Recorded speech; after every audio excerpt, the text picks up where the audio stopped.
So this Brazilian guy, crazy guy from the park. Yeah, o maníaco do parque. So in what is Portuguese. It's a guy which he had some problem when he was a kid. Maníaco do parque! Este cidadão aqui, ó! And he started to find girls to, do bad things. A gente vai andar mais uns 20 metros aqui pra dentro do parque. E aí quando você percebe, só acha que tá ficando um pouco longe. And he used a park to make that happen. And yeah, he takes 7 ladies in total. Yeah. And this was from 97 to 98. 97 to 90. Foram opções que todo mundo, eu consigo ser exclusiva pra você. Yes. 1 year. Well, 1 year, between 1 year, yeah. And this when I was in Brazil. In Brazil, you were there. Yeah, I was in the city in São Paulo. Wow. This happened in São Okay. Paulo, so I was in São Paulo. Yeah. And I saw the news. 23 dias de procura e o homem que pode ser o inimigo número 1 da polícia está na cadeia em São Paulo. And they talk about this guy, the maníaco do parque, the killer from Maniac the do park. parque. Yeah, they crazy create. guy from the Yeah, park. they create that name, and because one lady disappeared and everyone start to investigate. Helena, acharam mais 2 corpos no Parque do Estado. E se eu encontrasse o cara? Police start to Right. investigate, and they made the, when the people say, oh, the guy is like this, like that, and they made the drawing of the Yeah, the face. sketch. Yes. And they show, and then they find one guy who don't go to work for many days, and then feel surprised, and then he tried to go escape to Argentina, but they take him. If you're a fan of mysterious, dark, true crimes, horror stories, and the movie recap reviews, please subscribe to our YouTube channel. And let's hit it with AndrewDasz. I'm your host, Uzair Sipra.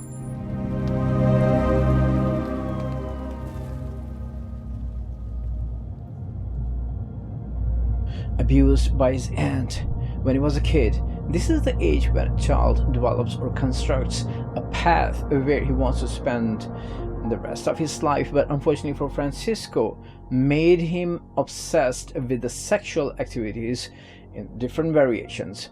That's why we call mothers or the parents, they are the first university for children before going out in the practical world. So basically this guy is, how does he pursue this thing? How does he work? Because he worked as a delivery guy. Delivery guy. Yeah, with moto, right? Uh-huh. In Brazil they call moto boy. Motor boy. Yeah. Motorbike boy. Yeah. Okay. And then he approached ladies, Mm. in the street. They approach young ladies 18 to 20 something, 23 maybe. Right. And ask if they like to be a model in a photo shoot. He have a company, he have a team. Opa, posso falar com você um instantinho? Pode. Eu trabalho para uma empresa de cosméticos, a gente tá tentando fechar umas fotos aqui pertinho. Não entendi muito bem, eu faria o quê, assim? Ah, são fotos? Fotos minhas? Sim. Desculpa, eu realmente não vou poder te ajudar. Não, desculpa, eu que não me expressei direito. É uma sessão de fotos pro catálogo de agosto. Tem cachê, viu? A modelo ia ganhar R$1.500. Vai ser bom essa grana. Nossa, falha, tô tudo atrasado. A gente vai andar mais uns 20 metros aqui pra dentro do parque, a equipe já tá toda lá esperando. Já dá pra ver até o pessoal da equipe ali. Olha só, Patrick, eu não tô vendo.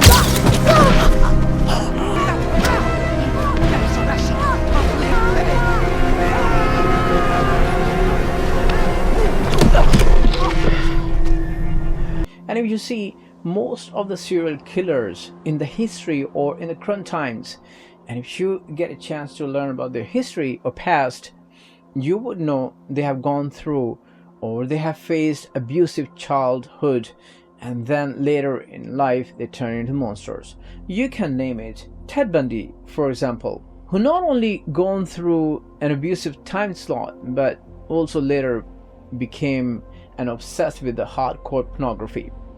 These characters become extremely typical picky when they target their victim or victims. For Ted, his target was specific young-aged group of girls with long and brown hair or blonde hair. No, in this case, this guy is the dark hair.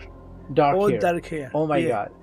On one occasion, he met a girl that attracted him as because she had a different hairstyle. He spared her life by reminding her how lucky she was. Tria was 22, waiting for almost 1 hour for the bus to get to her class in Renton. Ted might be observing her for a long time as his next victim or target.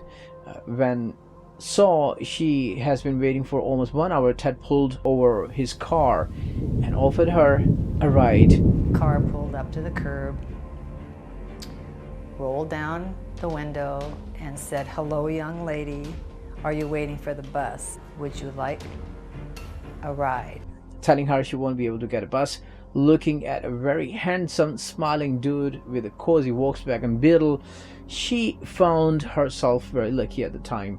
I thought, how happy I am now. I'm in a warm car and I get to where I'm going. And then she got into the car and she was with Ted. He was dressed real nice and, his hair was kind of wavy and he had dark eyes. Handsome looking.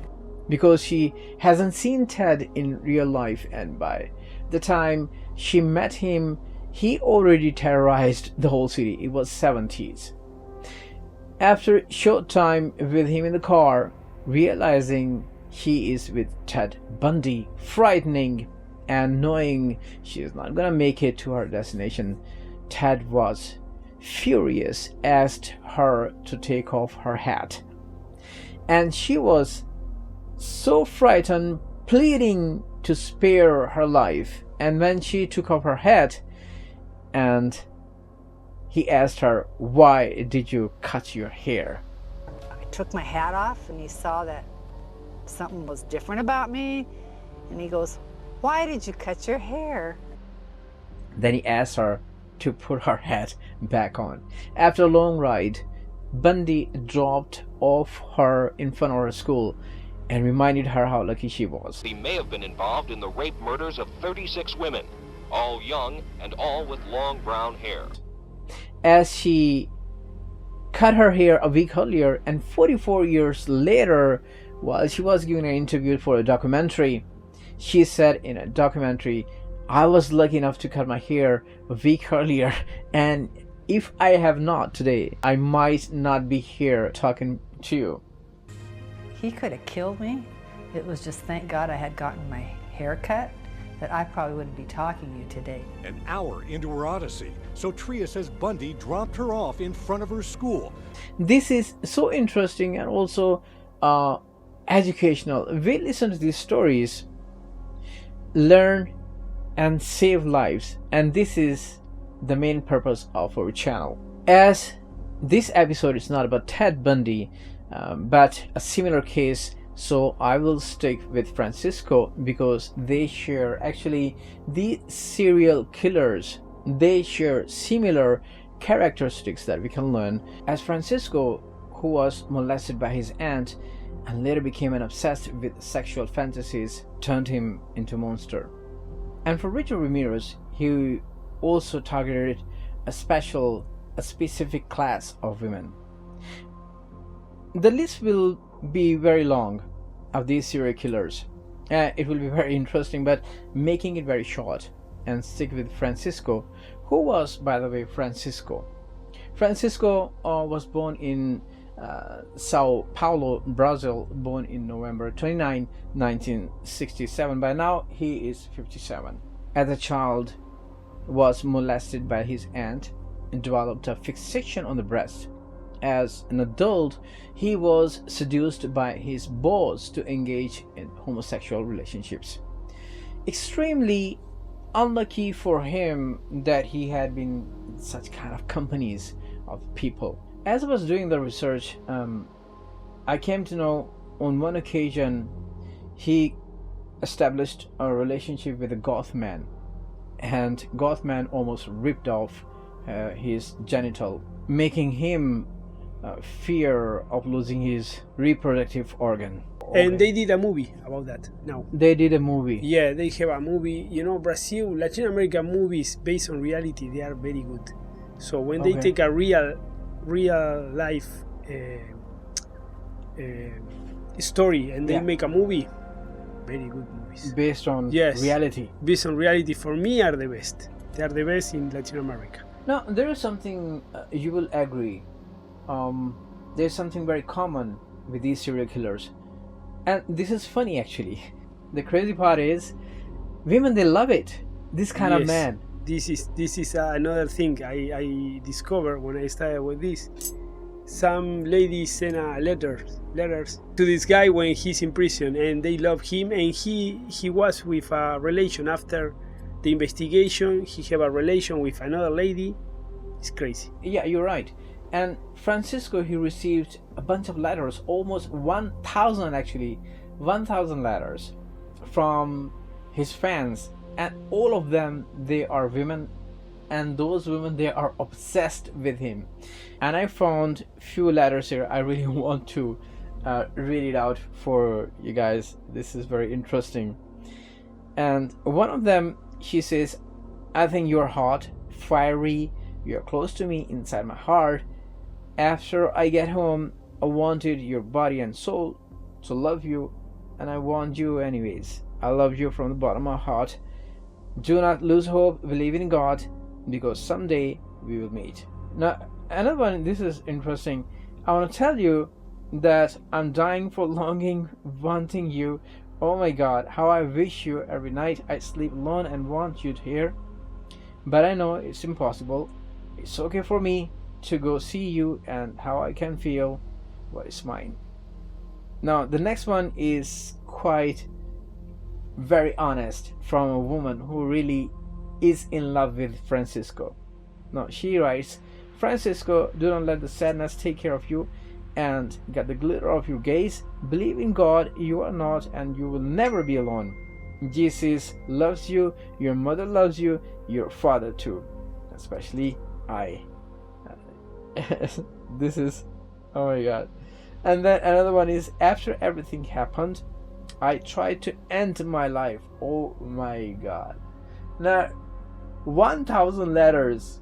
When you receive 1,000 letters from the fans, this is not the social media time. This is 90s, when there is no any social media there. Internet was existing, but not like today. And then women, they are writing letters with their hands, 1,000 letters to this dude. And how he must have been feeling. He must be, his wish was to become very famous, and it came true. What I was telling, now these characteristics, these serial killers, why the women, just like you said, that I really want to know. Just like you said, I really want to know why these women, they are obsessed with a serial killer who has killed so many women. This for me is crazy, because how, one lady like to be with a guy who kill ladies. It's like you like to have a girlfriend who kill guys. I don't like that. I'm not interested in that, but ladies are, Right. So I think some lady need to explain for us why this happened. Now, in the movie, while he is on the run, he is in the bus, and then there is a roadblock by the police, and they check the passengers, and he's one of them. He gives his ID card to one of the police officers. They check, they identify, and because he changed his name, not his real name, so they cannot recognize him, so they let them go. The bus is on the way. So one of the couple on the way to Brazil, one of the couple on the way gives him a shelter and some food. He spends overnight there, and then he spends a few days there with the couple, and the man with a husband, he becomes a friend. So the husband, who gives him a shelter, he takes him to the pond or river. They fish there, and after fishing, he leaves Francisco alone with his wife in his home, and he goes to sell the fish in the market. When he goes to the market, and he discovers a newspaper sketch of Francisco, and then he realizes that, oh my God, he has been giving shelter to a murder spree. He rushes back. On the way, he also calls the police, and on the other hand, Francisco, he's already planning to target his wife. And as he gets close, police arrives, arrest him, and this is how this was his last victim was saved from him. At this point, he already murdered 11 women, 11 girls, or he has taken 11 lives. That's horrible. Oh my God. So eventually he got caught and sentenced to 268 years in prison. Now this is interesting. He explains that he was possessed by an evil force, and I'm a person with a good and bad personality. Sometimes I was not able to dominate this dark side, and he says, I pray, but I cannot resist. And then I chase after women. I wish that they wouldn't go with me into the park. And in Brazil, according to the law, the maximum penalty in the prison is 28 years, and the following, after 3 years, now it's 2025, in 2028 he will be released. By the time he will be, I think, around 60 years old. Honestly, I'm speechless. Well, before we close down this episode, if you're a fan of such kind of mysterious, dark crimes, true horror, movie reviews or recap, please subscribe to our channel.